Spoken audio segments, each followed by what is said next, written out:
நம்ம வெங்காயத்துல இந்த மாதிரி கருப்பு கலர்ல ஒரு அழுக்கு மாதிரி பார்த்துருப்பீங்க. அது என்ன, அதை கழுவாம சாப்பிட்றதுனால வர விளைவுகள் என்னென்னு இந்த வீடியோல சொல்லியிருக்கேன். Hi, I am doctor Kishore. Video மறக்காம சேவ் பண்ணிட்டு ஸ்கிப் பண்ணாம பாருங்க. கருப்பு கலர்ல இருக்கிற இது தூசி இல்லைங்க, இது ஒரு ஃபங்கஸ். அதாவது தமிழ்ல பூஞ்சைன்னு சொல்லுவாங்க. இதோட பேரு அஸ்பெர்ஜிலஸ் நைகர். இது வெங்காயத்தை ரொம்ப நாள் ஸ்டோர் பண்ணி வச்சிருந்தா வரும். இதை கழுவாம யூஸ் பண்ணா நம்ம உடம்புல வர சிம்டம்ஸ் என்னென்ன? இந்த கரையை கழுவாம கண் இல்லைன்னா காது கிட்ட கொண்டு போனீங்கன்னா கண்ணெரிச்சல் இல்லைன்னா கண்ணீர் தண்ணி அதிகமாக வரும். தும்மல் இல்லைன்னா இருமல் அதிகமாகும்.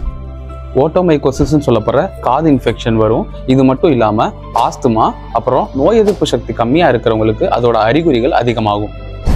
இதெல்லாம் அவாய்ட் பண்ண இந்த மேலே உள்ள லேயரை ரிமூவ் பண்ணிட்டு கழுவி யூஸ் பண்ணாலே போதும்.